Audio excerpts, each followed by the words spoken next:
हरे हरे कृष्णा।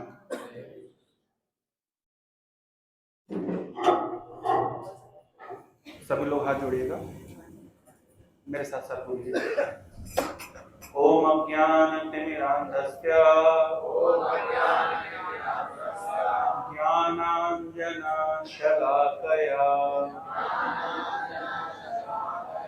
चक्षुरुन्मीलितं येन तस्मै श्रीगुरवे नमः। नमः ओम विष्णुपादाय कृष्ण पृष्ठाय भूतले श्रीमते भक्ति वेदांत स्वामिनिधि नामिने। नमस्ते सरस्वते देवे गौरवाणी प्रचारिणे निर्विशेष शून्यवादी पाश्चात्य देशकारिणे।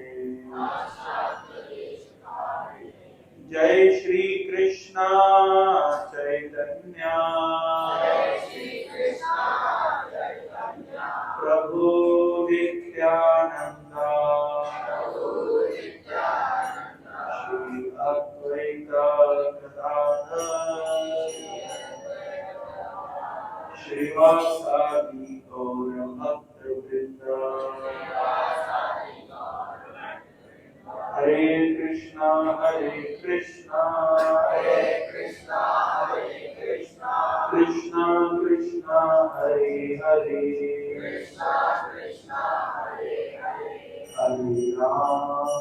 हरे राम राम राम हरे हरे। हरे कृष्णा। आप सभी का हार्दिक स्वागत है इस रविवार ये सत्र में। मेरी आवाज आ रही है ठीक से? तो इको कम कर दीजिए, इको थोड़ा सा कम करिए। हरे कृष्ण।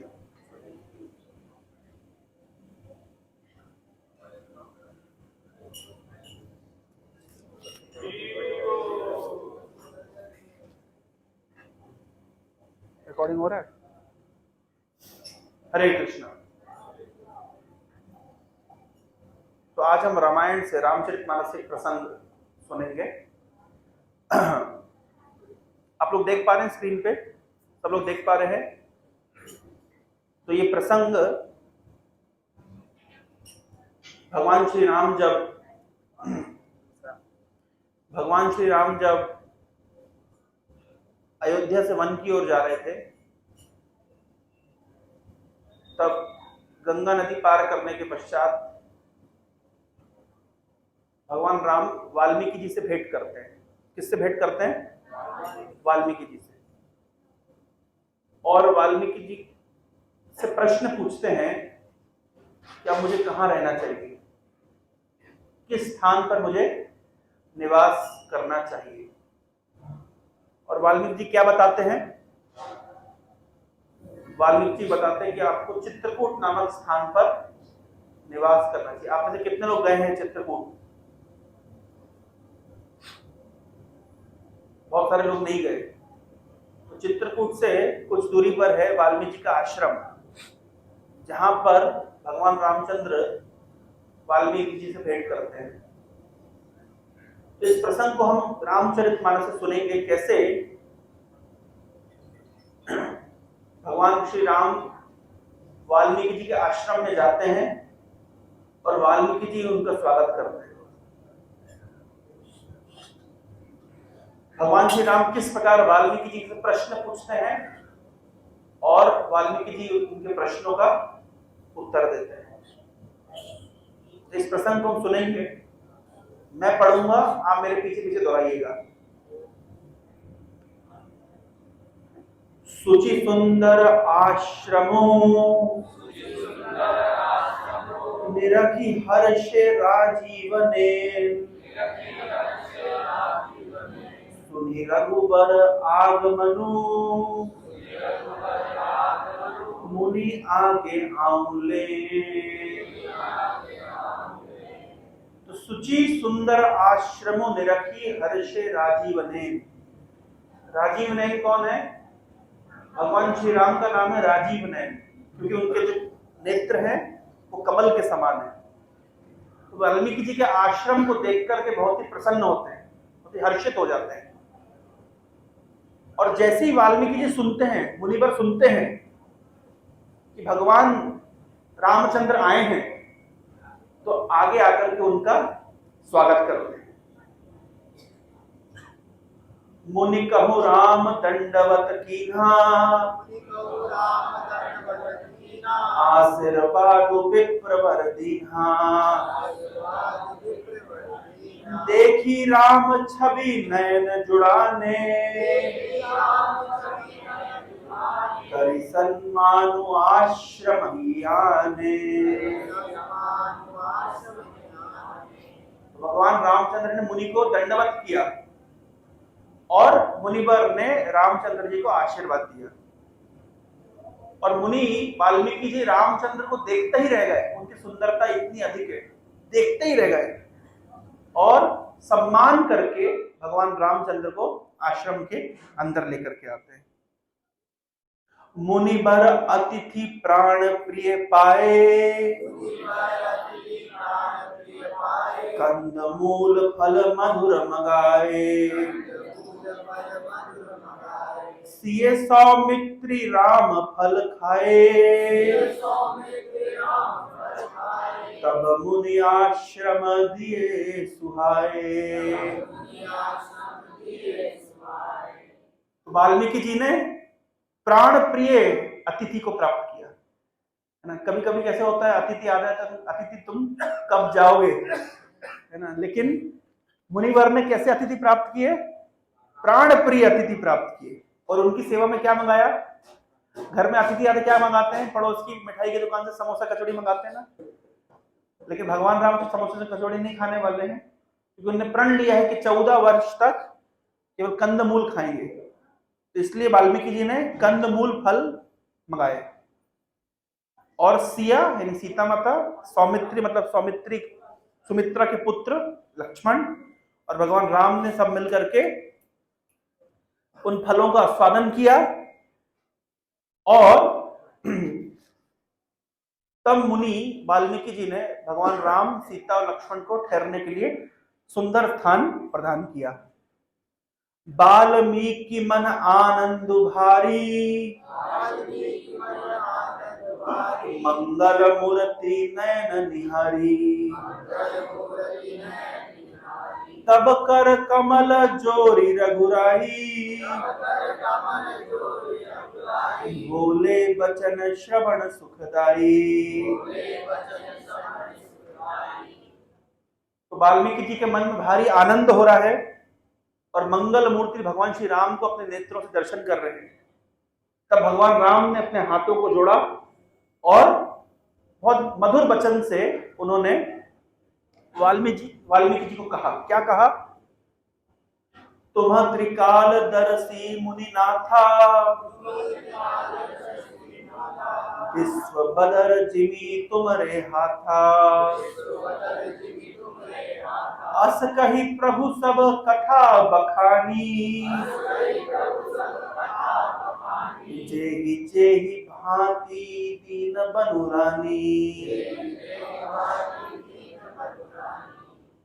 तो मुनिवर, आप त्रिकालदर्शी हैं, आप सब कुछ जानते हैं कि भूतकाल में क्या हुआ, वर्तमान में क्या हो रहा है और भविष्य में क्या होगा। विश्व बदर जिमी तुम्हारे हाथा, मानिए पूरा संसार आपके हाथ में उसी प्रकार से है जैसे किसी के हाथ में बेर होता है। बेर का फल होता है, बेर। तो आपके हाथ में संसार उसी प्रकार से जिस प्रकार से किसी मनुष्य के हाथ में एक बेर का फल है। यानी आप सब कुछ जानते हैं। यद्यपि आप सब कुछ जानते हैं, फिर भी मैं आपको बताता हूं क्या क्या हुआ। तो कभी किसी साधु से मिलते हैं तो साधु से नहीं पूछना चाहिए क्या हाल है आपका, क्योंकि साधुओं का तो हाल अच्छा ही होता है। नहीं, कभी कभी साधुओं से पूछते ना हम लोग, क्या हाल है प्रभु जी आपका। प्रभु जी से मत पूछिए क्या हाल है, क्योंकि प्रभु जी तो भगवान के भजन में लगे हुए हैं, तो उनका तो हाल अच्छा ही होगा।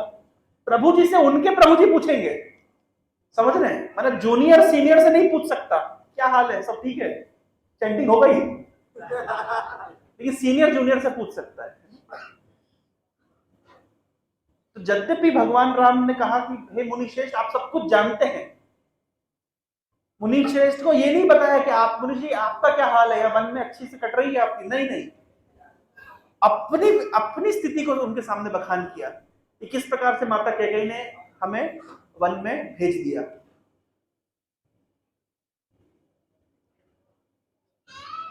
तात बचन पुनि मातु हित, भाई भरत असराऊ, मो कहूं दरस तुम्हार प्रभु, सबु मम पुण्य प्रभाऊ। कैसे हे प्रभु पिता की आज्ञा का पालन करते हुए माता का हित और भरत जैसे स्नेही एवं धर्मात्मा भाई का राजा होना, और फिर मुझे आपके दर्शन होना, ये सब मेरे पुण्यों का प्रभाव है। देखिए भगवान राम के चरित्र से हम क्या सीख सकते हैं। एक छोटा सा एग्जांपल आपको देता हूं। पुराने जमाने में लोग शाम को बैठ करके रामायण का पाठ करते थे, कि टीवी पे रामायण सीरियल देखा करते थे। तो ऐसा क्या है भगवान राम के चरित्र में जो हमारे लिए बहुत सीखने योग्य है। भगवान राम को जंगल में भेज दिया गया, लेकिन भगवान राम इसको अपना पुण्य समझ रहे हैं कि मेरे पुण्यों का फल है कि मुझे पिता की आज्ञा का पालन करने का अवसर प्राप्त हुआ, बहुत स्नेही माता प्राप्त हुई, और धर्मात्मा और भाई प्राप्त हुए, और इसके साथ साथ मुझे आपके जैसे मुनिवर का दर्शन करने का सुअवसर प्राप्त हुआ। लिखा गया है रामायण में कि जब भगवान रामचंद्र ने पहली बार सुना कि उनको राजकुमार बनाया जाएगा या राजा बनाया जाएगा, राजा का प्रतिनिधि, अब उनका राज अभिषेक होगा, तो जैसे ही सुने तो ऐसा कहा जाता है कि भगवान तो कॉन्स्टेंटली स्माइल करते हैं, भगवान के चेहरे पे नित्य मुस्कान रहती है। लेकिन जैसे उन्होंने सुना कि उनको राजा बनाया जाएगा, उनकी मुस्कान चली गई, और जब सुना कि मुझे वन में जाना पड़ेगा तो भारी प्रसन्न हो गए। क्यों? क्योंकि भगवान राम का कहना था कि वन में जाएंगे तो मुझे साधुओं की संगति प्राप्त होगी, मैं वहां पे हरि कथा सुन पाऊंगा, साधुओं के मुख से कुछ प्रवचन सुन पाऊंगा, जो अयोध्या में मुझे प्राप्त नहीं होगा। तो जैसे ही भगवान रामचंद्र ने सुना, बहुत प्रसन्न हो गए, और यही बात वाल्मीकि जी के सामने कह रहे हैं कि मेरे पुण्य का प्रभाव है, सबु मम पुण्य प्रभाव, ये मेरे पुण्य का ही प्रभाव है कि मुझे आपके जैसे एक मुनि का दर्शन सानिध्य प्राप्त हुआ है।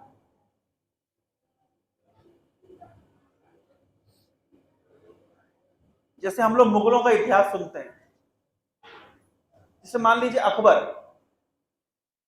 आप लोगों ने एक भगवान कृष्ण के महान भक्त हुए जिनका नाम था रहीम दास, नाम सुना? मध्य प्रदेश में सबने सुना है, क्योंकि हम लोग हिंदी साहित्य में पढ़ते हैं उनके विषय में। उड़ीसा में बोलता हूं किसी को पता नहीं है। किसी को याद है रहीम दास जी का कोई दोहा? रहीमन धागा प्रेम का मत छोड़ो, तोड़ो चटकाए, टूटे से मिले ना फिर ना मिले, मिले गांठ पड़ जाए, है ना। रहीम दास जी ने बहुत सुंदर सुंदर दोहे लिखे हैं। तो रहीम दास जी कौन थे? भगवान कृष्ण के एक महान भक्त थे। यद्यपि मुसलमान परिवार में उनका जन्म हुआ था।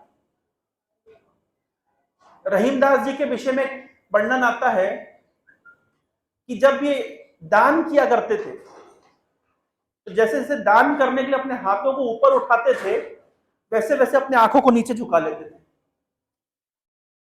तो एक बार तुलसीदास जी जो रामचरितमानस के लेखक हैं उन्होंने एक चिट्ठी लिखी। किसको? रहीमदास जी को। क्या चिट्ठी लिखी? वो कहते हैं, तुलसीदास जी चिट्ठी में लिखते हैं, ऐसी देनी देन ज्यों कित सीखे हो सैन। मेरे मित्र, ऐसी देनी देना कहां से सीखे हो कि जो जो कर ऊंचो करो त्यों त्यों नीचे नैन। जैसे जैसे हाथ ऊपर उठाते हो आंखें नीचे झुका लेते हो। तो रहीमदास जी उनको लिख करके भेजते, रिप्लाई भेजते। उस जमाने में व्हाट्सएप नहीं था, चिट्ठी में रिप्लाई करते थे। क्या रिप्लाई करते हैं? तुलसीदास जी ने क्या पूछा था कि ऐसी देनी देन ज्यों कित सीखे हो सैन, जो जो कर ऊंचो करो त्यों त्यों नीचे नैन। अरे जैसे जैसे हाथ ऊपर उठाते हो देने के लिए आंखें झुका लेते हो।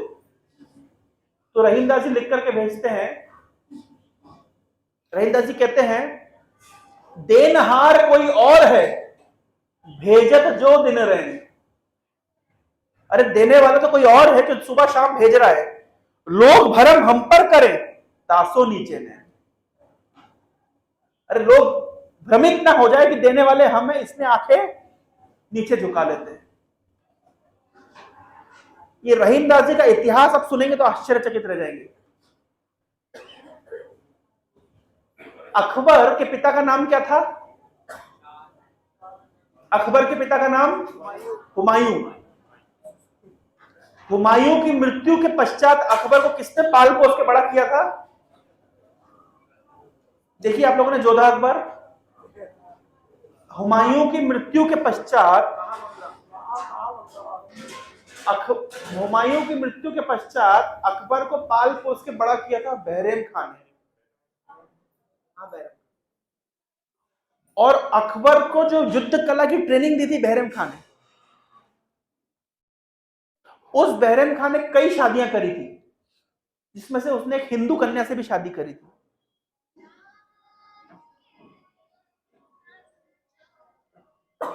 और उस हिंदू कन्या से उसको एक संतान प्राप्त हुई, जो लगभग जब 3 वर्ष की उम्र की बात है, जब वो संतान 3-4 साल की उम्र की थी, उस समय अकबर की नजर गई बहरम खां की उस पत्नी के ऊपर, और अकबर ने बहरम खां को मरवा दिया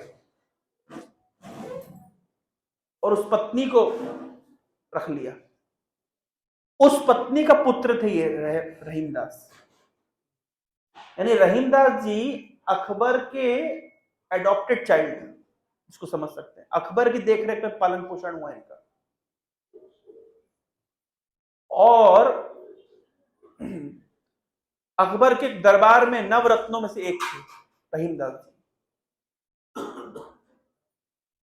सुना है ना आपने, अकबर के दरबार में नवरत्न थे। जैसे उनमें से एक नवरत्न था तानसेन, जो संगीतज्ञ थे, बीरबल, तोडरमल, हाँ, उसी में से एक थे रहीमदास जी, जो भगवान कृष्ण के महान भक्त थे।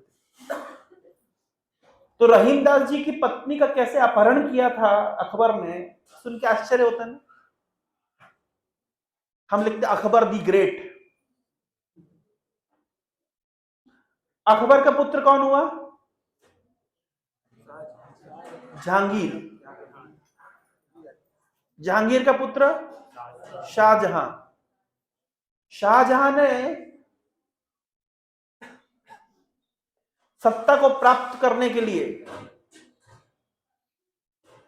अपने भाइयों को मरवा दिया।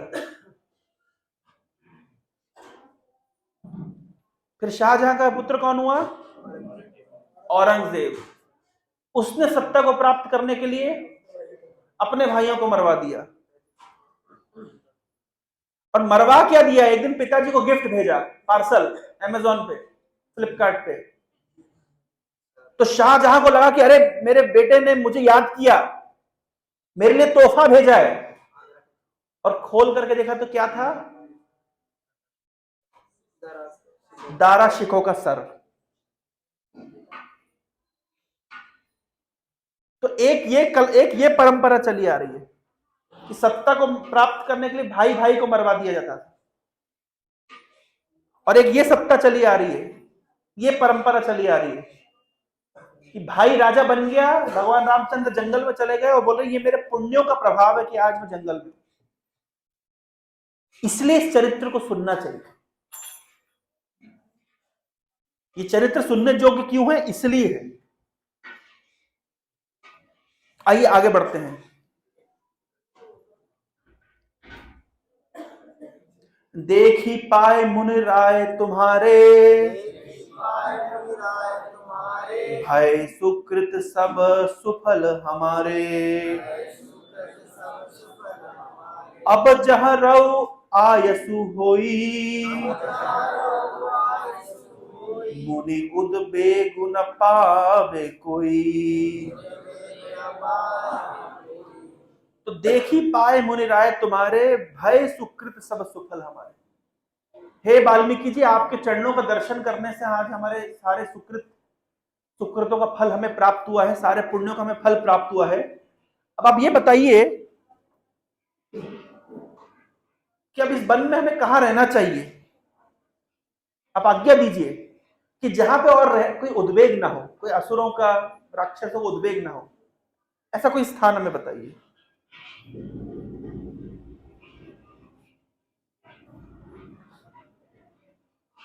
मुनि तापस जिनके दुहु नहीं, ते नरेश बिनु पावक दही। मंगल मूल विप्र परितोषु, धई कोटि कुल बुसुर रोषु। बोल रहे हैं जिनसे मुनि और तपस्वी दुख पाते हैं, वे राजा बिना अग्नि के ही जलकर भस्म हो जाते हैं। जिस राजा की सत्ता में मुनिगण और तपस्वी जन दुख पाते हैं, ऐसे राजा बिना अग्नि के ही भस्म हो जाते हैं। मंगल मूल विप्र परितोषु, दही कोटि कुल भूसर रोष।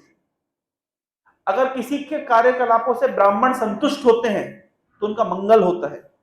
ब्राह्मणों का संतोष सब मंगल की जड़ है। और भूदेव ब्राह्मणों का क्रोध करोड़ों कुलों को भस्म कर देता है।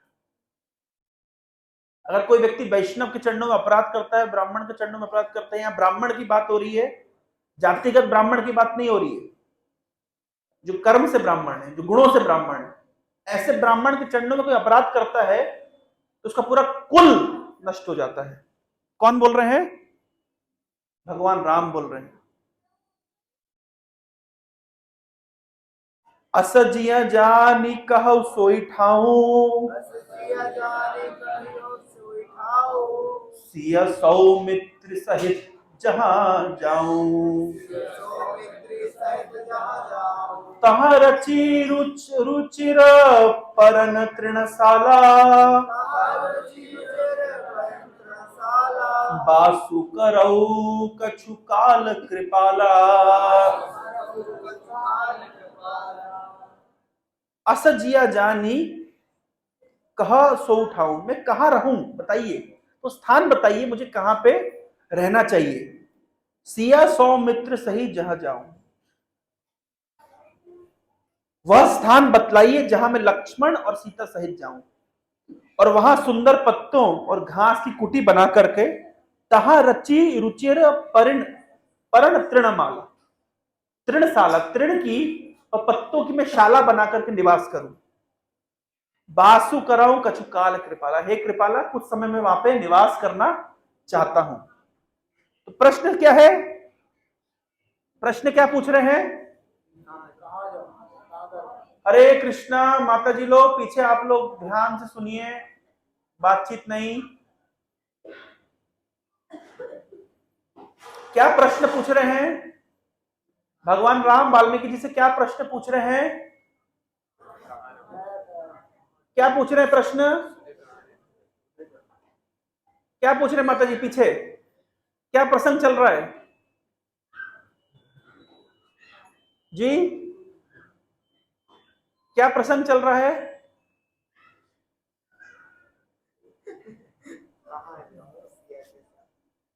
जैसे बच्चे लोग स्कूल में जाते हैं, क्लास होती है उनकी, ध्यान से सुनना पड़ता है, वैसे यहाँ पे भी ध्यान से सुनना चाहिए।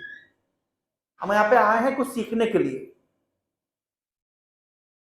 प्रश्न पूछ रहे हैं भगवान रामचंद्र वाल्मीकि जी से कि मुझे कहां पर रहना चाहिए, मैं सीता और लक्ष्मण के साथ किस स्थान पर निवास करूं।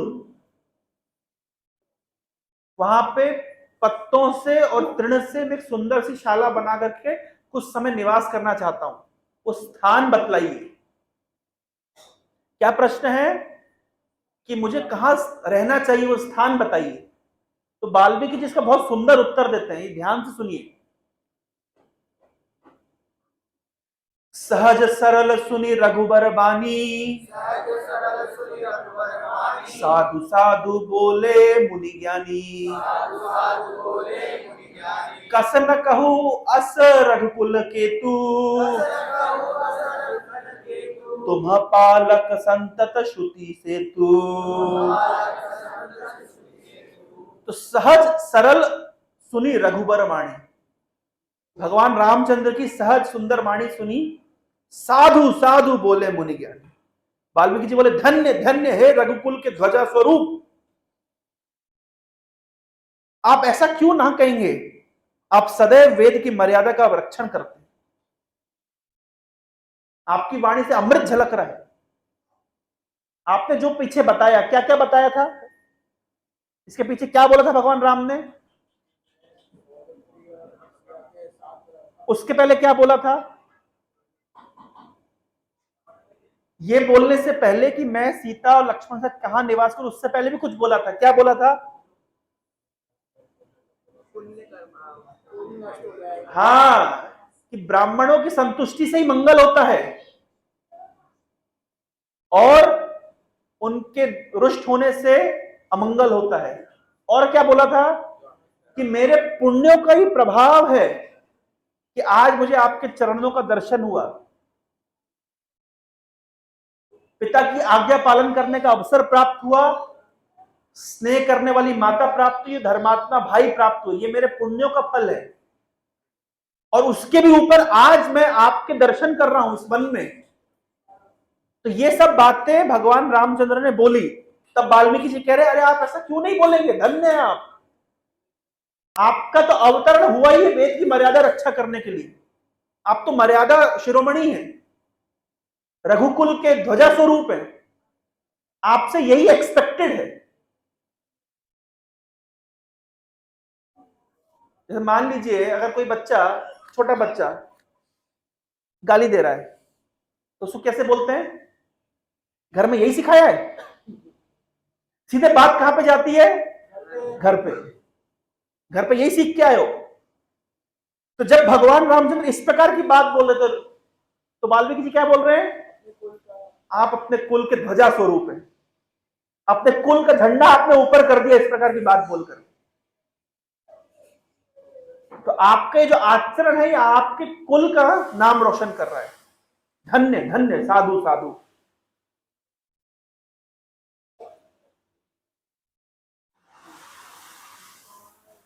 अब वाल्मीकि जी स्तुति कर रहे हैं भगवान राम की, ध्यान से सुनिएगा।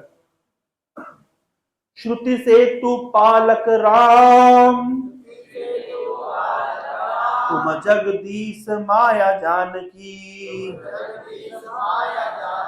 जो सृजति जगु पालती हरती,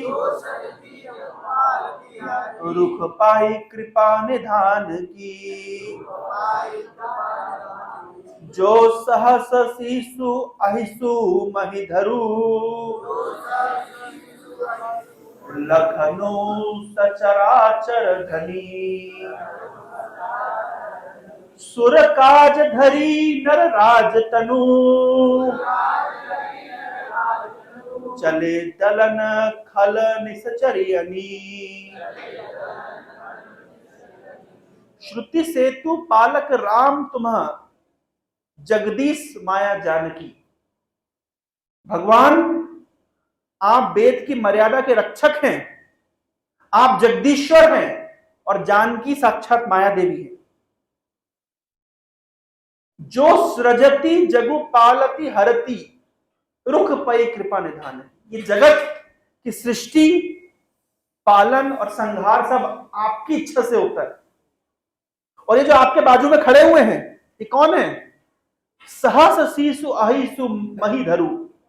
अपने सहस शीशों के ऊपर असंख्य ब्रह्मांडों को जिन्होंने धारण किया है, ये साक्षात लक्ष्मण जी है।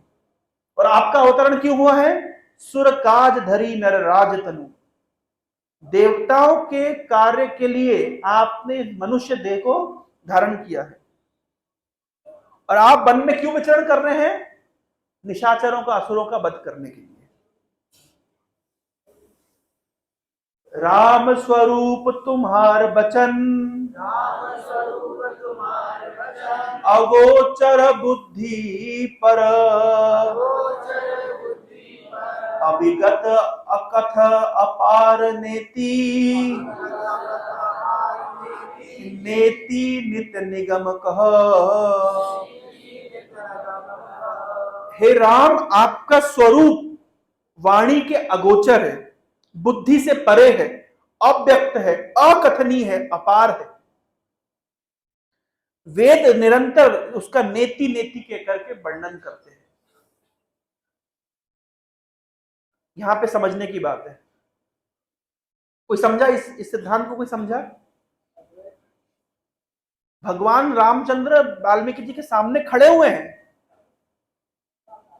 श्याम सुंदर उनकी छटा है, हाथ में धनुष बाण लिए हुए हैं, सीता माता साथ में है, लक्ष्मण जी साथ में खड़े हुए हैं।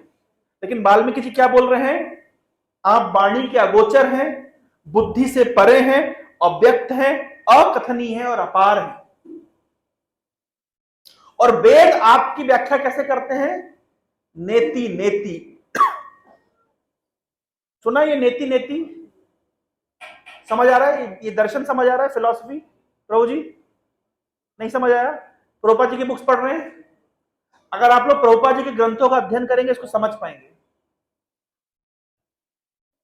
इस श्लोक का अर्थ है, इस दोहे का अर्थ है कि भगवान रामचंद्र का शरीर दिव्य है। कैसा है? दिव्य है। यद्यपि वे मनुष्य के रूप में लीला कर रहे हैं, लेकिन वे मनुष्य नहीं है। भगवत गीता में भगवान क्या कह रहे हैं? अवजानान्ति मां मूढ़ा मानुषिम तनुमाश्रितम। सामान्य मनुष्य जैसा प्रतीत होने वाला भगवान का स्वरूप वास्तव में वे मनुष्य नहीं है। वे कौन है? साक्षात भगवान। तो कभी भी भगवान रामचंद्र को एक साधारण मनुष्य समझने की भूल नहीं करना चाहिए। और न केवल भगवान रामचंद्र भगवान है, उनका शरीर भी दिव्य है। दिव्य मतलब जिसके शरीर में बुढ़ापा नहीं आता, बीमारी नहीं आती, मृत्यु नहीं आती, ऐसा है भगवान का दिव्य शरीर। बहुत सारे लोगों का भ्रम है, लोग समझते हैं इस प्रकार से कि भगवान का शरीर भी हमारे जैसा है। नहीं, भगवान का शरीर यद्यपि प्रतीत होता है हमारे जैसा, लेकिन वो अपार है, वो अगोचर है, वो इंद्रियों से परे है। जैसे उदाहरण के तौर पर भगवान कृष्ण छोटे से बालक के रूप में लीला करते हैं, तो दिखने में लगता है कि छोटे से बालक है, लेकिन छोटे से बालक नहीं है। उस छोटे से बालक के आखिरी श्लोक क्या दामोदर अष्टकम का? नमस्तेस्तु दाम्ने स्फुरा दीप्ति धामने त्वदीय उदराय विश्वस्य धामने। यद्यपि प्रतीत हो रहा है छोटा सा बालक है, छोटा सा बालक नहीं है, उसके उदर में समग्र ब्रह्मांड है। तो ऐसा प्रतीत हो रहा है कि भगवान रामचंद्र एक सामान्य मनुष्य है, लेकिन वो सामान्य मनुष्य नहीं है। मैं कल सुन रहा था तो यूट्यूब के ऊपर एक सो कॉल्ड साधु, आपने उनका नाम सुना होगा, नाम नहीं लूंगा, चिल्ला चिल्ला के बोलते, बहुत गुस्से में रहते हैं हमेशा, अपने आप को आचार्य कहते हैं वे। उन्होंने कहा, उनकी वीडियो में बड़ी अच्छी बात बोली उन्होंने, बोले हम जब भगवान राम की फोटो बनाते हैं तो उसमें हम क्या दिखाते हैं? सुकोमल है, ना उनकी दाढ़ी है ना उनकी मूछ है। बोले जंगल में क्या उनको क्या शेविंग करने को आ रहा था? उनका मानना क्या है कि भगवान जंगल में कैसे होते रहते होंगे, बड़ी बड़ी दाढ़ी होगी, मूछ होगी, और वहां तो शेविंग करते नहीं होंगे। तो हम जो भगवान का जो चित्रण करते हैं वो गलत है, ऐसा उनका मत है। ये ध्यान रखना चाहिए, भगवान को दाढ़ी मूछ नहीं आता है, भगवान को नाई की दुकान में जाने की जरूरत नहीं है। भगवान हमेशा कैसे है? अद्वैतम अच्युतम अनादि अनंत रूपम आद्यम पुराण पुरुषम नव यौवनम। अद्वैतम, भगवान अद्वय है, भगवान एक है। अच्युतम, भगवान का नाम है अच्युत। अच्युत मतलब ऐसा नहीं है कि आज इलेक्शन में खड़े हुए हैं और वोटिंग करके हमने कृष्ण को या राम को भगवान बना दिया, 5 साल में अगर इनका परफॉर्मेंस अच्छा नहीं होगा तो हटा दिए जाएंगे, अपनी पोजीशन से च्युत हो जाएंगे। ऐसा नहीं है, वे भगवान थे, भगवान है और भगवान रहेंगे। अच्युतम, उनके रूप कैसे हैं? अनादि अनंत रूपम। उनका जो रूप है वो अनादि और अनंत। ऐसा लगता है कि भगवान एक स्थान पे नहीं है, यद्यपि वे एक स्थान में प्रतीत होते हैं, लेकिन वे सर्वत्र व्याप्त है। उनका रूप अनादि और अनंत है। और पुराण पुरुषम, सबसे पुराने पुरुष है, सबसे पुराने हैं। पुराना व्यक्ति कैसा दिखता है? पुराना व्यक्ति कैसा दिखता है?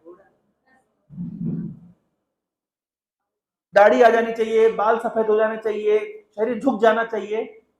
तो यद्यपि भगवान पुरातन पुरुष है, उनसे पहले कोई नहीं था,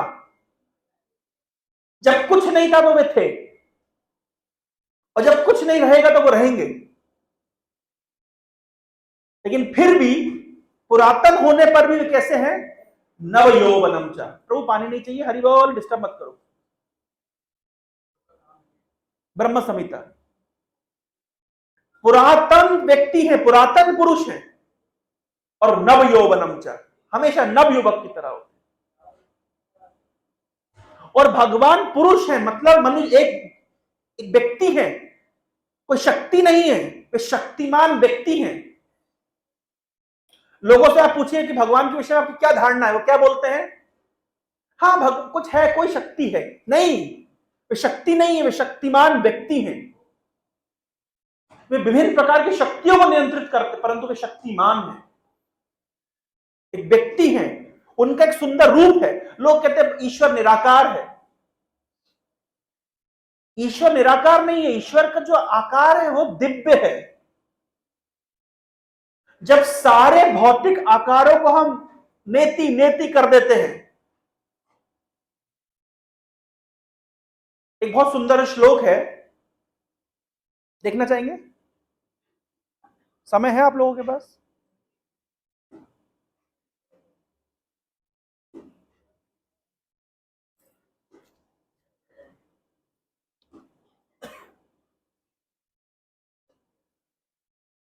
गजेंद्र का नाम सुना आप लोगों ने? गजेंद्र ने एक बहुत सुंदर प्रार्थना करी है इसी विषय पे। देखिए, आप लोगों से मेरा अनुरोध है, ये सब चीजों को अगर ध्यान से समझना है तो प्रभुपाद जी के ग्रंथों का अध्ययन करिए, नहीं तो फिर आप लोगों को समझ नहीं आएगा, फिर बोलेंगे प्रभु जी क्लास में बोर कर रहे हैं। वही व्यक्ति समझ पाएगा जो ध्यान से पढ़ेगा, सुनेगा। हमको सिद्धांत जानना चाहिए।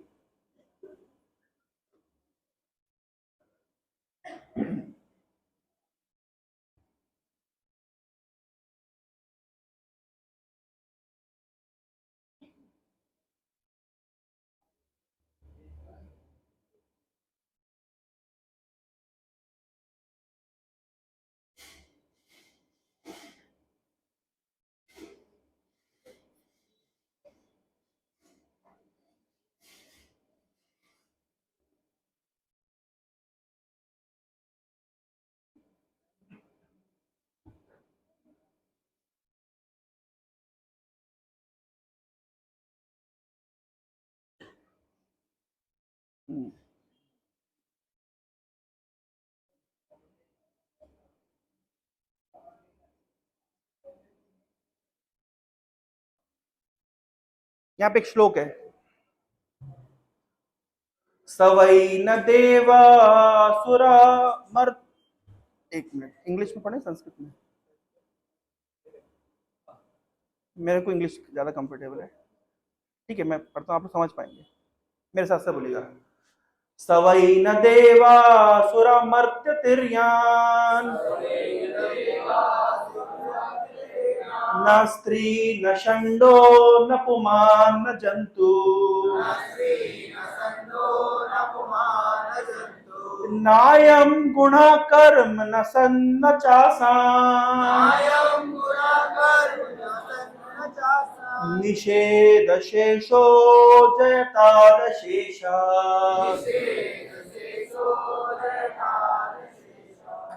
वे कौन है?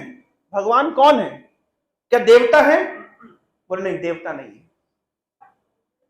क्या असुर है? नहीं, असुर भी नहीं है। क्या मनुष्य है? नहीं, मनुष्य भी नहीं है। क्या पशु है? नहीं, पशु भी नहीं है।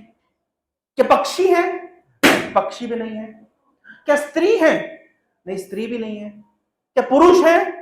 नहीं, पुरुष भी नहीं है। और क्या षंडो? नहीं, षंडो भी नहीं है। न जंतु, जानवर भी नहीं है। क्या ब्रह्मा जी की सृष्टि के अंदर कुछ है? बोले नहीं। नायम गुणा कर्म न चासन न चासन, हमारी दृष्टि में जो कुछ भी वह नहीं है। जब नहीं नहीं नहीं नहीं करके जहां पहुंचेंगे आप बस वही है। नहीं नहीं नहीं नहीं करके जहां पहुंचेंगे कंक्लूजन, निषेध शेषो, निषेध करते जाइए, कैंसिल करते जाइए, कैंसिल करते जाइए, ये नहीं है, ये नहीं है, ये नहीं है, ये नहीं है, ये नहीं करके जहां पहुंचेंगे बस वही है। इसलिए इनको वेद में क्या बोला गया है? नेति नेति। निगम कहता है, निगम मतलब वेद, नेति नेति कहता है इस संसार में सब कुछ कैंसिल करिए, नेति नेति नेति नेति, ये है नहीं, ये है नहीं, ये नहीं, तो जहां पहुंचेंगे लास्ट में बस वही है भगवान। ये भगवान के विषय में ऐसा वेद बताते हैं। समझ पा रहे हैं? कठिन है समझना, थोड़ा फिलोसफिकल है। आगे बढ़ते हैं।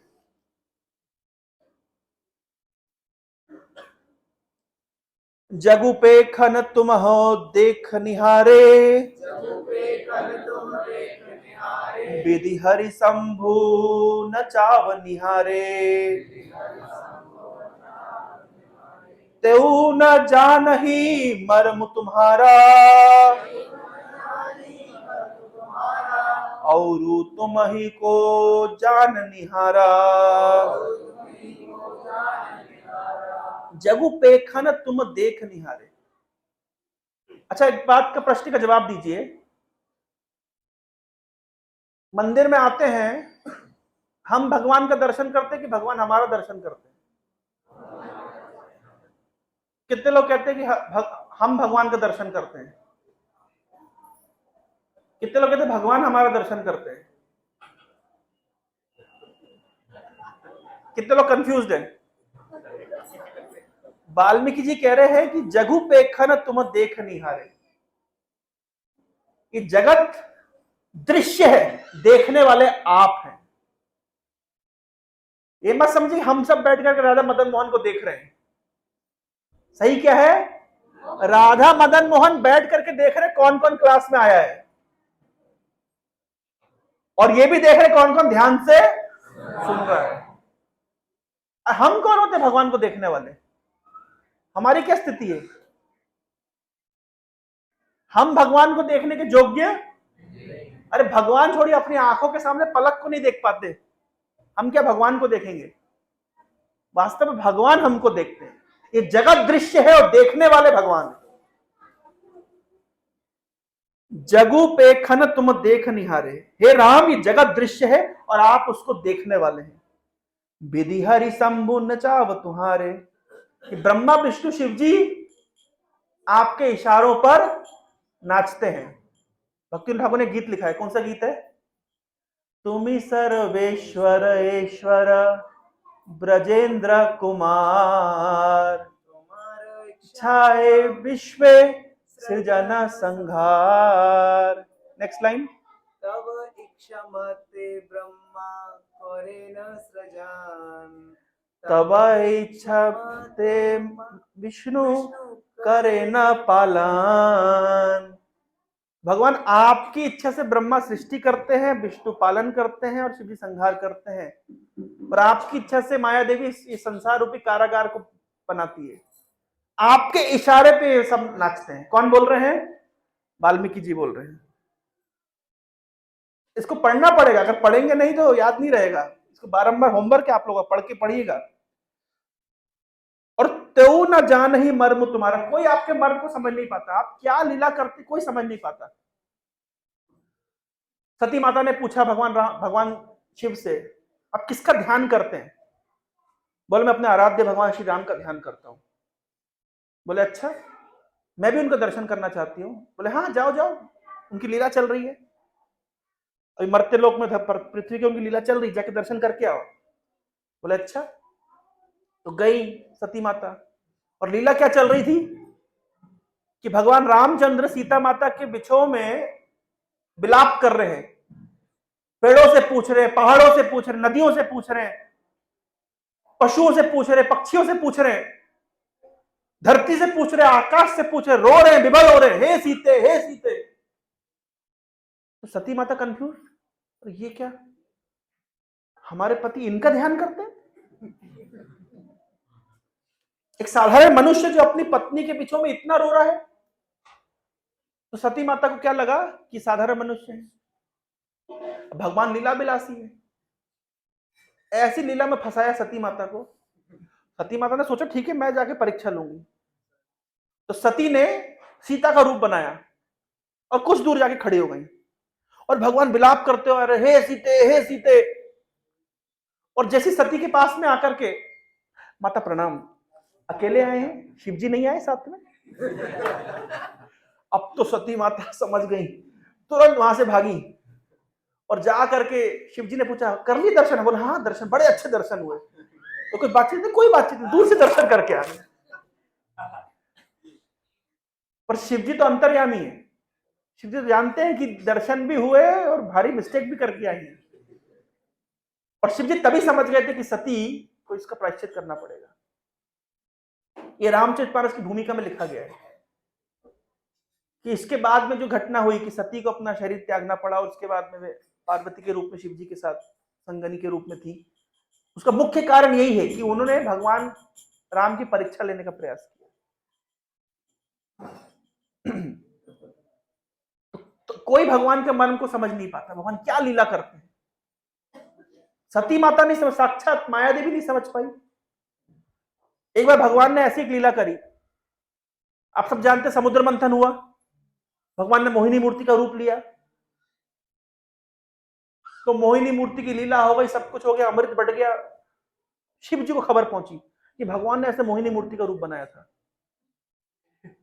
लिखा गया भागवतम के 8वें स्कंद में। तो शिव जी की बड़ी इच्छा हुई कि हमको भी ये रूप देखना था, हम विष पीना था, तो हमको बुला लिए पहले बार में। तो अमृत बटा तो किसी ने हमको बुलाया नहीं, और फिर ये लीला हुई तो हमको पता भी नहीं चला, हम लेट हो गए। चलो चलो सब चलेंगे विद फैमिली। तो शिव जी, पार्वती, गणेश, कार्तिकेय, नंदी, पूरा उनका समाज सारा चला भगवान के पास गया, विष्णु के पास जाकर प्रार्थना करते हैं, रिक्वेस्ट करते हैं, भगवान आपने सुना आपने बड़ा लीला करी, मोहिनी मूर्ति का रूप लिया, हम चूक गए। विष्णु जी कहते हैं छोड़िए क्या है मोहिनी मूर्ति, क्या है वो तो होता रहे। बोले नहीं नहीं हमारी बड़ी इच्छा है इस रूप के दर्शन करने की। तो शिव तो विष्णु जी बोले अरे क्या इच्छा है, वो तो बाद में हम फोटो रिलीज करेंगे, यूट्यूब पे चेक कर लेना। नहीं अभी हमको लीला देखनी है। तो भगवान विष्णु कह नहीं ऐसा क्या है, और वो भी शिव जी आप आए हैं, मतलब सब परिवार आए हैं, अकेले आए तो अलग सी बात होती है। मैंने ये परिवार क्या क्या है, कुछ नहीं। अब इतनी देर में बातचीत चली रही थी कि अचानक से सीन चेंज हो गया। अब बैकुंठ में क्षीर सागर नहीं दिख रहा, पहाड़ियां हैं, झरने हैं, पेड़ों में फूल और फल लदे हुए हैं, हवा चल रही है, और विष्णु जी गायब। और वहां एक सुंदर सी स्त्री गेंद खेल रही है और मटक मटक के चल रही है। अब शिव जी भूल ही गए कि पार्वती बाजू में है, गणेश जी भी आए हैं, कार्तिकेय भी आए हैं, पूरा परिवार लेकर के चला हूं। और देखते ही बिल्कुल पूरा मंत्रमुग्ध हो गए और पीछे पीछे दौड़ने लगे। तो मोहिनी मूर्ति आगे आगे, शिव जी पीछे पीछे। शिव जी मोहिनी जी को पकड़ने का प्रयास करे, वो हाथ से छूट के चले जाए। और शिव जी भूल ही गए कि हमारे गण लोग पीछे खड़े हुए, क्या सोचेंगे क्या नहीं सोचेंगे। और भगवान ने क्या लीला रची कि सारे ऋषि मुनि के आश्रम में जहां पे सब लगा के बैठे, ओम नमः शिवाय, ओम नमः शिवाय। मोहिनी मूर्ति उनके आश्रमों के सामने से भाग करके जा रही है और शिव जी पीछे पीछे। और सारे ऋषि मुनि ओम नमः शिवाय देख रहे हैं, शिव जी को क्या हो गया, किसके पीछे भाग रहे हैं। आपके पचमढ़ी में भी आए थे, पचमढ़ी में भी शिव जी यही से निकल करके गए थे। तो सारे ऋषि मुनि परेशान, बाप रे बाप ये क्या, कि जिनका हम ध्यान लगाते हैं, जिनकी हम स्तुति करते हैं, वही साक्षात शिव जी अब किसके पीछे भाग रहे। इस प्रकार भगवान लीला करते हैं कि कोई ना जाने मर्म तुम्हारा, कोई आपका मर्म समझ नहीं आता क्या करते हैं। हजारों लीला है, भागवतम में लिखा गया है प्रथम स्कंद में कि आपकी माया शक्ति इतना मोहित करती है कि जल को थल और थल को अग्नि समझा जाता है। कोई समझ नहीं पाता आप क्या लीला विलास कर रहे हैं। भगवान बलराम 1 साल तक पता नहीं चला कि ब्रह्म विमोहन लीला हुई है, कि सारे घरों में ये जो गाय बछड़े जो है सब कृष्ण ही है। 1 साल तक बलराम जी को पता नहीं चला। 1 साल जब लगभग पूरा हो गया तो बलराम जी ने एक चीज ऑब्जर्व करी कि जो गाय है, जब नया बछड़ा हो गया तो नए बछड़े को दूध पिलाना चाहिए, नए बछड़े को चाटना चाहिए, लेकिन नए बछड़े को गाय भाव नहीं दे रही है। पुराना बछड़ा जो 1 साल पुराना बछड़ा है उसको चाट रही है, उसको दूध पिला रही है। ये क्या गड़बड़ है। बड़ा टेक्निकल ऑब्जर्वेशन किया बलराम जी ने। तब उन्होंने कृष्ण से पूछा, कृष्ण क्या गड़बड़ है, सच बताओ। बोले एक्चुअली भैया क्या हुआ था, वो लास्ट ईयर ना, वो लास्ट ईयर में क्या हुआ था, वो ब्रह्मा जी सारे ग्वाल बाल को ले गए थे और सब बछड़ों को ले गए थे। तो ये जितने बछड़े सब ग्वाल वाले हम ही अपने विस्तार करके बैठे हुए हैं। तो बलराम जी कहते तुमने हमको बताया भी नहीं। बोले एक्चुअली उस दिन आपका हैप्पी बर्थडे था, आप आए नहीं थे ना, आप उस लीला के दिन एब्सेंट थे। 1 साल तक बलराम जी को पता नहीं चला कि कृष्ण अपना विस्तार करके पूरे ब्रज में घूमे, और न केवल पूरे ब्रज में घूमे, ब्रज में ऐसी अफवाह फैल गई कि अगले 10 साल तक कोई मुहूर्त नहीं निकलेगा शादी ब्याह का। तो सारे ब्रजवासियों ने अपनी कन्याओं की, ब्रजवासियों ग्वाल बालों से शादी करा दी। किसके साथ शादी हुई? कृष्ण के साथ। ये पूरी घटना 1 साल तक बलराम जी को समझ नहीं आई। तो बलराम जी साक्षात भगवान के स्वरूप है, वे नहीं समझ पाते तो और किसी में देवता और असुरों को कहना ही क्या। आगे बढ़ते हैं, समय है ना आपके पास। सोई जानई जेहि देहु जनाई, जानत तुम ही हो जाई। तुम्हारी कृपा तुम ही रघुनंदन, जानहि भगत भगत उर चंदन। आप जिसको जनाना चाहते हैं वही आपको जान पाता है। हम अपने प्रयास से भगवान को नहीं जान सकते, भगवान की कृपा से ही भगवान को जाना जा सकता है। प्रभुपाद जी उदाहरण देते हैं, जैसे उदाहरण क्या देते हैं कि सूर्य का दर्शन करने के लिए आपको सूर्य की कृपा चाहिए। मान लीजिए रात में आप सूर्य का दर्शन करने कर पाएंगे, कितनी टॉर्च लगा लीजिए, कितनी हेलोजन लाइट लगा लीजिए, कितनी मोमबत्ती जला लीजिए, आप सूर्य का दर्शन नहीं कर पाएंगे। सुबह सुबह सूर्य के प्रकाश के बल पर ही आप सूर्य का दर्शन कर सकते हैं। तो जैसे सूर्य की कृपा से ही सूर्य का दर्शन होता है, उसी प्रकार से भगवान की कृपा से ही व्यक्ति भगवान का दर्शन कर पाता है। अब भगवान की कृपा किसको कहते हैं? कैसे पता चलेगा कि भगवान की कृपा हुई है। सिद्धांत है कि भगवान की कृपा से ही भगवान का दर्शन होता है। जैसे सूर्य की कृपा से ही सूर्य का दर्शन होगा।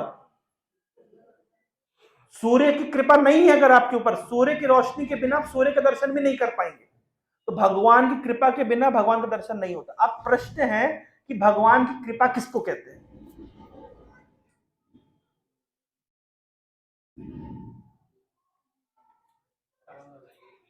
किसको कहते हैं?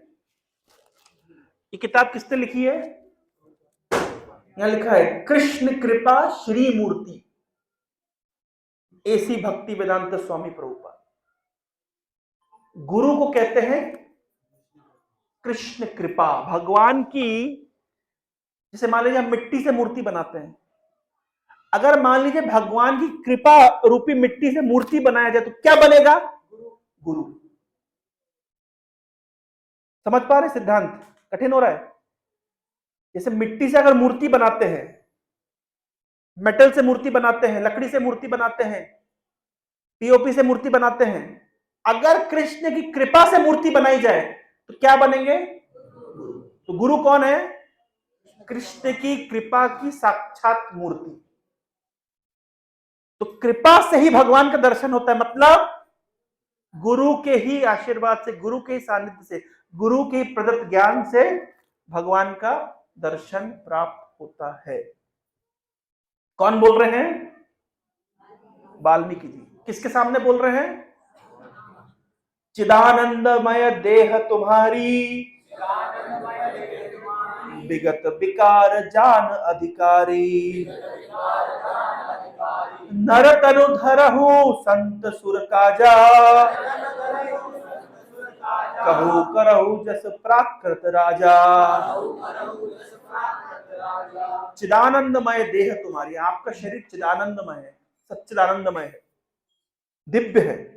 विगत विकार जान अधिकारी, इसमें कोई विकार नहीं होता। जैसे सामान्य व्यक्ति के शरीर में विकार होता है, जन्म होता है, बढ़ता है, स्थिर होता है, उत्पन्न करता है, धीरे धीरे खत्म हो जाता है। लेकिन भगवान के शरीर में कोई विकार नहीं होता। भगवान के शरीर से असंख्य ब्रह्मांड निकलने पर भी भगवान वैसे के वैसे ही। पूर्णमदा पूर्णमिदं पूर्णात् पूर्णमुदच्यते पूर्णस्य पूर्णमादाय पूर्णमेवावशिष्यते। पूर्ण से पूर्ण निकलने पर भी पूर्ण रहते हैं। अजीब मैथमेटिक्स है। 1 में से 1 माइनस किया तो 1 बचेगा, 1 में 1 प्लस कर दे तो 1 बचेगा। भगवान से सब कुछ निकलने पर भी भगवान वैसे के वैसे, उनका चिदानंदमय स्वरूप है। और आपने ये मनुष्य शरीर धारण किया है, आप एक प्राकृत राजा की तरह, एक मनुष्य, एक सामान्य राजा की तरह लीला कर रहे हैं, देवताओं के कार्य को करने के लिए।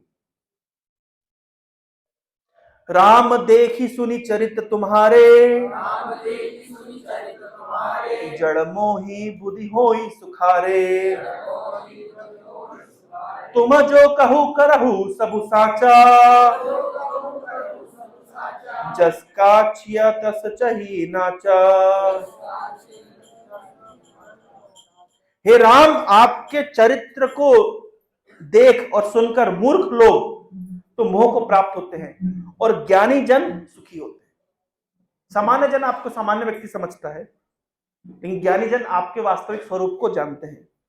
आप जो कुछ कहते हैं, करते हैं, वे सब कुछ सत्य है, क्योंकि जैसा स्वांग भरे वैसा ही नाचना भी चाहिए। आप एक बहुत सुंदर नाट्यकार की तरह है। नटो नाट्य धरो यथा। भगवान की लीला एक नाटक की तरह होती है, और भगवान उस लीला में इतना खो जाते हैं। जैसे मान लीजिए भगवान नरसिंह देव की लीला कर रहे हैं, तो भगवान को इतना क्रोध आ रहा है कि सहन नहीं कर पा रहे। भगवान भूल गए कि मैं भगवान हूं। भगवान कृष्ण बचपन में एक बार रामलीला सुन रहे थे, तो माता ने उनको लीला सुनाई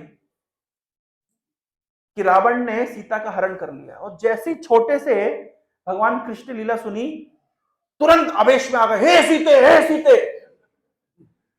भगवान इतनी अच्छी एक्टिंग करते हैं कि भूल, जब वाल्मीकि रामायण में 20वें अध्याय में लिखा गया है कि भगवान रामचंद्र सीता के विरह में कैसे रो रहे हैं, भगवान भूल जाते कि वे भगवान है। अच्छे एक्टर का क्या लक्षण है? जो कैरेक्टर में वो घुस जाए और सब कुछ भूल जाता है। तो भगवान जो लीला करते हैं, अगर राजा की लीला कर रहे हैं, पूरा राजा की लीला में जो लीला भगवान ने कछुए की लीला करी, क्यों करी जानते हैं? समुद्र मंथन जो अब जानते हैं भगवान ने कच्छप अवतार लिया, क्यों लिया? एक तो कारण है कि मंदराचल पर्वत पानी में डूबा जा रहा था, तो भगवान ने कच्छप का अवतार लेकर के मंदराचल पर्वत को पीठ पे स्थिर किया। कच्छप अवतार से हमें क्या प्रार्थना करनी चाहिए कि भगवान जैसे मंदराचल पर्वत डूबा जा रहा था, आपने उसको सपोर्ट किया, हमारी भक्ति भी डूबी जा रही है, उसको सपोर्ट करिए। लेकिन कच्छप अवतार के पीछे एक और कारण था, भगवान को खुजली हो रही थी। तब भगवान ने क्या किया? कच्छप अवतार लिया और यहां से देवता और असुर मिल करके भगवान की खुजली शांत कर रहे हैं, और भगवान आराम से सो गए। इस श्रीमद् भागवत में सूत गोस्वामी कह रहे हैं कि इतनी अच्छी नींद आई भगवान को कि सांसें छोड़े भगवान लंबी लंबी, और वो देने और आज का देने की समुद्र में लहरें आना शुरू हो गई। आज तक समुद्र में लहरें क्यों आती है? भगवान ने सांसें छोड़ी थी उस समय समुद्र के ऊपर, वो इतना फोर्स है कि आज तक लहरें आ रही है। इसको कहते हैं लीला विलास। ऐसी लीला करते हैं, मतलब खुजली हो रही है तो इतना टनों भार वाला पर्वत से उनकी खुजली मिटाई जा रही है। हम गए थे कुर्म क्षेत्र। कुर्म क्षेत्र जानते हैं? दक्षिण भारत में कुर्म क्षेत्र है, जहां पे भगवान कुर्म का मंदिर है। तो मंदिर के बाहर जैसे निकले तो आपने देखा होगा चाइनीज होता है वो हाथ से खुजली करने वाला, देखा आप लोगों ने? ऐसे लोग डंडी लेकर के खुजली करते हैं। तो मैं खरीद के ले आया। मैंने कहा देखिए जीव में और भगवान में क्या अंतर है, एक सामान्य जीव में और भगवान में क्या अंतर है। एक सामान्य मनुष्य और भगवान, मनुष्य को खुजली होती है चाइनीज आइटम से खुजली करता है। मनुष्य खुजली होती है वो चाइनीज, देखा है ना आप लोगों ने, हाथ ऐसा होता है इस तरीके से खुजली करने के लिए। तो सामान्य मनुष्य खुजली करने के लिए वो चाइनीज आइटम यूज करता है इतना सा, और भगवान को खुजली होती है तो पूरा मंदराचल पर्वत रख करके 33 करोड़ देवी देवता मिल करके, इधर उतनी मात्रा में असुर मिल करके भगवान की खुजली मिटाते हैं। ये भगवान है। तो भगवान ने इस तरह डायरेक्टली इनडायरेक्टली सबको अपनी सेवा में लगा लिया। इस प्रकार भगवान लीला विलास कर, ये भगवान की लीला है। भगवान लीला क्यों करते हैं? भगवान लीला क्यों करते हैं? मद भक्त विनोदार्थम करोमि विविध क्रिया। अपने भक्त को आनंद प्रदान करने के लिए, अपने भक्त को आनंद प्रदान करने के लिए भगवान इस प्रकार की विभिन्न क्रिया करते हैं, विभिन्न प्रकार की लीलाएं करते हैं। वाल्मीकि जी से क्या प्रश्न पूछा था भगवान राम ने?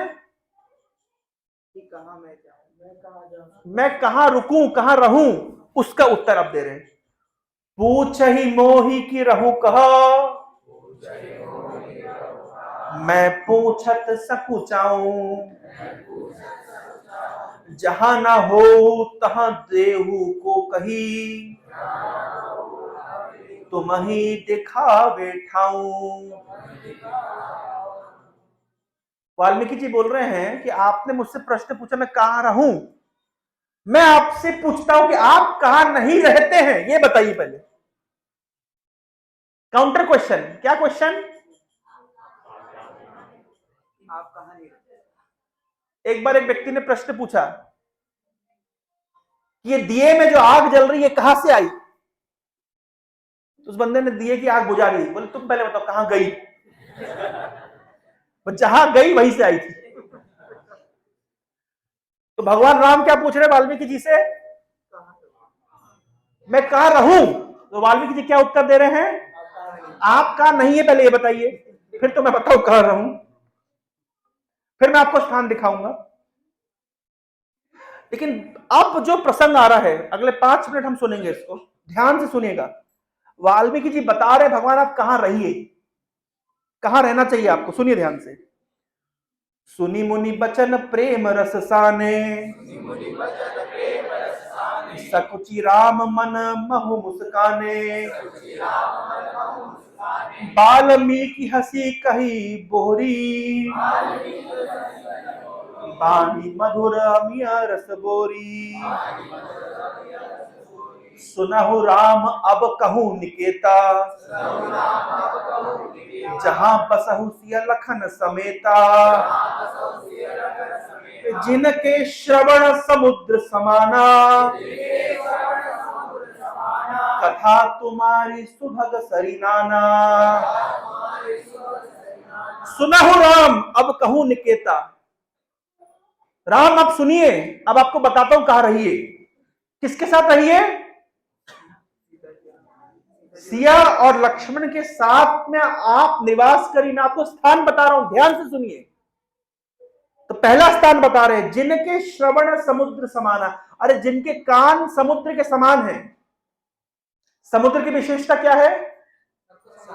कि कितनी भी नदियां उसमें मिल जाए समुद्र भरता नहीं। तो जिनके कान समुद्र के समान है और आपकी कथा नदियों के समान है। वो नदियां समुद्र में मिलती जा रही, लेकिन समुद्र पूरा नहीं होता। जिनकी ये जो आपकी कथा सुनने के प्रति जो आतुरता है, कम नहीं होती है, आप उनके हृदय में निवास करिए। और अकेले नहीं, किसके साथ? लक्ष्मण जी और सीता के साथ। भर ही निरंतर हो न पूरे, तिनके ही तुम कहूं कर। अरे जिनकी कान आपकी कथा से कभी भरते नहीं है, उनके हृदय में आप निवास करिए। लोचन चातक जिन करी राखे, रही दरस जल धर अभिलाषे। अरे जिनके आंखें चातक पक्षी की तरह, चातक पक्षी क्या होता है? जो इंतजार करता है कि कब वर्षा होगी। तो जैसे चातक पक्षी हमेशा उस बादल को निहारते रहते, कब बारिश होगी। तो जिनकी आंखें चातक पक्षी की तरह आपके सुंदर रूप को निहारती रहती है, आप तिनके हृदय सदन सुखदायक, बसहु बंधु सिय सह रघुनायक। उनके हृदय में है रघुनाथ, आप लक्ष्मण और सीता के साथ में निवास करिए। दो हो गए, क्या क्या? जिनके कान समुद्र के समान है, आपकी कथा से कभी भरते नहीं है, और जिनकी आंखें चातक पक्षी की तरह आपको देखती रहती है, उनके हृदय में आप निवास करिए। और जानना चाहते हैं कहां निवास करना चाहिए? जसु तुम्हार मानस बिमल, जसु तुम्हार मानस बिमल, हंसिनी जीहा जासु। मुक्ताल गुण गण, चुनई राम बसहु हियतासु। जिनके यश, आपके यश रूपी निर्मल मान सरोवर में जिनकी जीव रूपी हंस, हंसिनी हमेशा विहार करती रहती है, उनके हृदय में भगवान आप बसिए। आपकी कथा, आपके यश रूपी मान सरोवर में जीवा रूपी हंसिनी निवास करती है, खेल करती है। ऐसे भक्तों के हृदय में आप निवास करें। कितने हो गए? क्या क्या? समुद्र के समान कान जो कथा से भरते नहीं है, चातक पक्षी के समान नेत्र जो आपके दर्शन करने से थकते नहीं है, और जीवा रूपी हंसिनी जो आपके यश रूपी मानसरोवर में सदा विचरण करती रहती है। ऐसे भक्तों के हृदय में आप प्रभु प्रसाद सुचि सुभग सुबासा, सादर जासू लही नितनासा। तुम ही निवेदित भोजन करही, प्रभु प्रसाद पट भूषण धरही। आपके चरणों में अर्पित जो फूल हैं, जिनकी नासिका केवल उसी का गंध स्वीकार करती है, और आपको निवेदित करके वो जो भोजन स्वीकार करते हैं, ऐसे भक्तों के हृदय में आप निवास करिए। शीस नवहि सुर गुरु द्विज देखी, प्रीति सहित करी विनय विशेषी। करनित करहि राम पद पूजा, राम भरोस हृदय नहीं दूजा।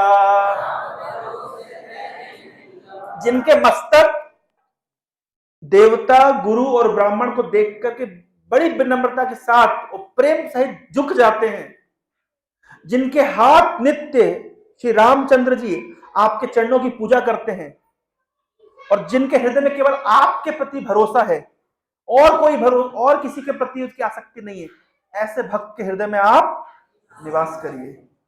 चरण राम तीरथ चल ही जाही, राम बसहु तिनके मन माही। मंत्र राजु नित जप ही तुम्हारा, पूजहि तुम्हि सहित परिवारा। तो जिनके चरण आपके तीर्थों का भ्रमण करते हैं, ऐसे भक्तों के मन में आप निवास करिए। जो आपके मंत्र का नित्य रूप से जाप करते, हरे कृष्णा कृष्णा कृष्णा हरे हरे, हरे राम राम राम हरे, आप उनके हृदय में निवास करिए। जो परिवार सहित आपकी पूजा करते हैं, आपका भजन करते हैं, उनके हृदय में आप निवास करिए। तर्पण होम करी विधि नाना, विप्र जेवाहि देहि बहुदाना। तुम्हते अधिक गुरु जिह जानी, सकल भाव सेवहि सन्मानी। जो विभिन्न प्रकार के तर्पण करते हैं, यज्ञ करते हैं, विप्र जेवाहि देहि बहुदाना, और जो विप्रों को बहुत बहुत दान देते हैं, जिनका नाम इस लिस्ट में है,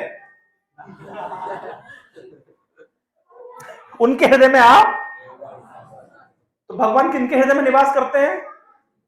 जिनका नाम इस लिस्ट में है। जिनका नहीं है, आज दर्ज करवा लीजिए। अब आप लोगों की खुशी की बात है कि जैसे अयोध्या का राम मंदिर बन रहा है, वैसे छिंदवाड़ा का बहुत जल्द इस्कॉन मंदिर बनने वाला है। किसकी जिम्मेदारी है? किसकी जिम्मेदारी है? अभी लैंड परचेज करना है, फिर मंदिर कंस्ट्रक्शन करना है, कौन जिम्मेदारी लेगा? बोल नहीं रहे?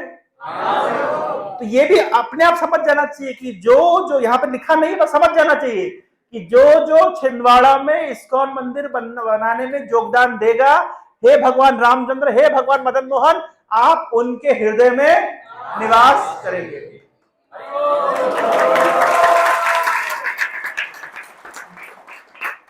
तुम्हारे अधिक गुरु जी है जानी। अरे आपसे अधिक भी जो गुरु को सम्मान देता है, ऐसे भक्त के हृदय में आप निवास करिए।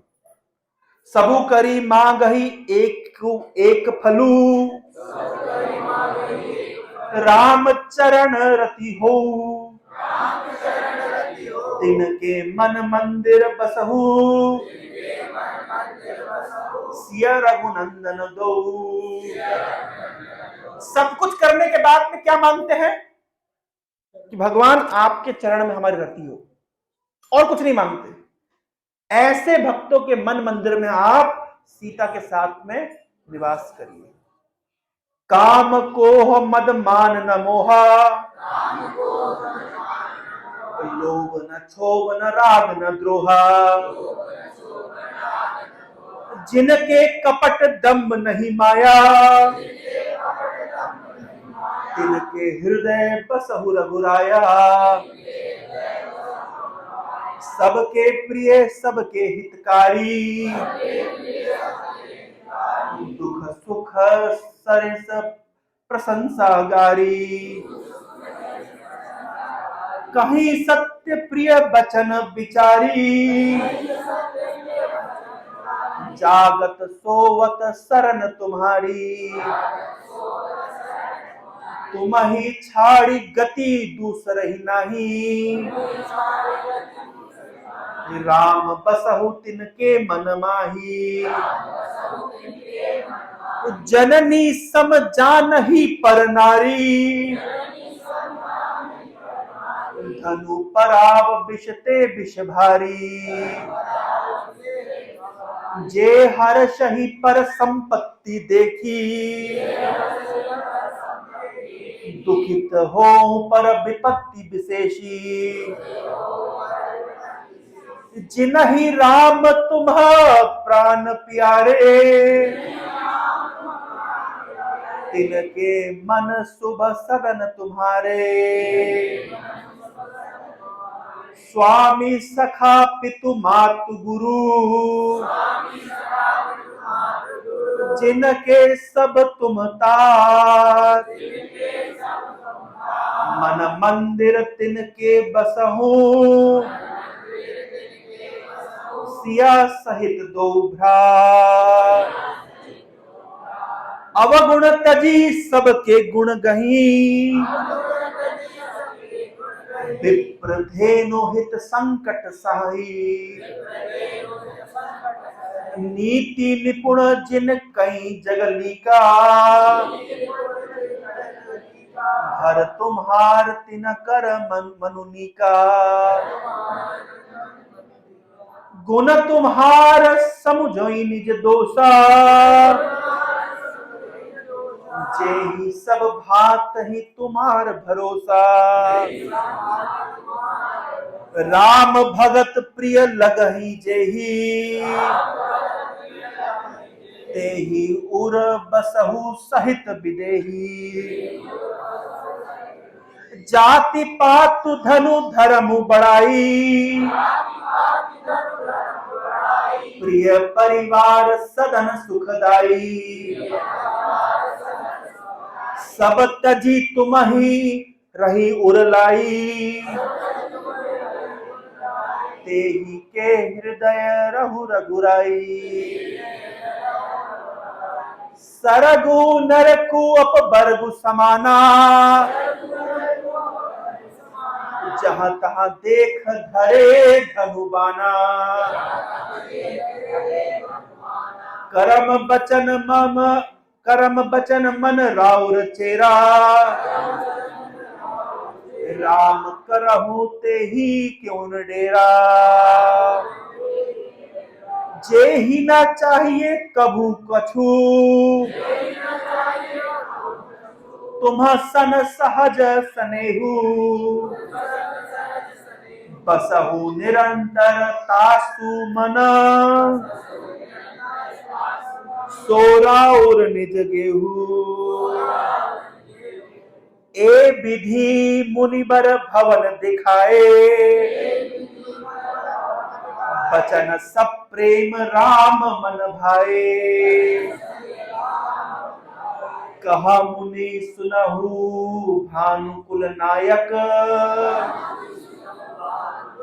आश्रम कहूँ समय सुखदायक। तो यह विधि मुनि पर भवन दिखाए, तो इतने सारे घर दिखा दिए। इस स्थान पे भगवान रामचंद्र आप रहिए। उनके प्रेम पूर्ण वचन श्री राम जी के मन को अच्छे लगे, और फिर मुनि जी ने कहा, हे सूर्यकुल के स्वामी, अब मैं आपको बताता हूं कि आप चित्रकूट में जाकर के अपना निवास करें। हरे कृष्णा कृष्णा कृष्णा हरे हरे, हरे राम राम राम हरे हरे। तो जो मैंने व्याख्या नहीं करी, आपका होमवर्क है कि उन सब श्लोकों की व्याख्या आप स्वयं जाकर के पढ़ लीजिएगा। हरे कृष्ण।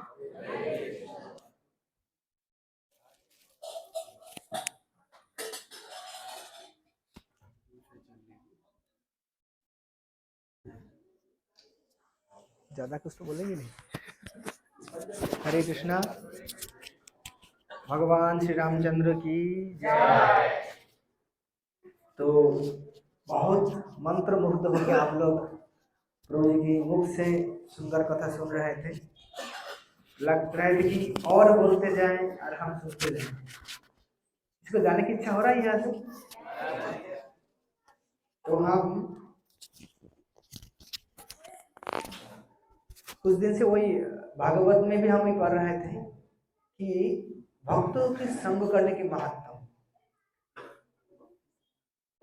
कि जो भी हमको ऐसा मौका मिले कि भक्तों की संग करने का, तो वो मौका कभी भी हमको खोना नहीं चाहिए।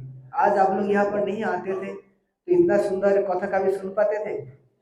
आप रामचरितमानस तो घर पे है बहुत सारे लोगों की, लेकिन इस प्रकार समझ एकला पढ़ के काबिल नहीं हो सकते। इसीलिए अनुभवी भक्तों के पास आके हमें भगवान की कथा सुनना है, और सुनने से हमारा जीवन धन्य होंगे। जो श्रवण नहीं करते उनकी कभी भी मंगल हो नहीं सकते। ठीक है, अभी हम सब हृदय से इस ग्रस्त तुकाराम प्रभु को हम धन्यवाद देते हैं। प्रभु पिछले साल भी आए थे और आके हमको बहुत सुंदर संग दिया था, बहुत आनंद दिया था। प्रभु इस बार भी कृपा करके आए और ऐसे हमेशा ही आते रहे। तो प्रभु जी एक बार हरे कृष्ण महामंत्र बोल के हम धन्यवाद देते हैं। हरे कृष्णा कृष्णा कृष्णा हरे हरे, हरे राम राम राम हरे हरे। इस ग्रस्त तुकाराम प्रभु की जय, श्रीला प्रभुपाद की जय, समवेत भक्तवृंद की गौर प्रेमानंदे हरि हरि। तो आज बहुत सारी कार्यक्रम था,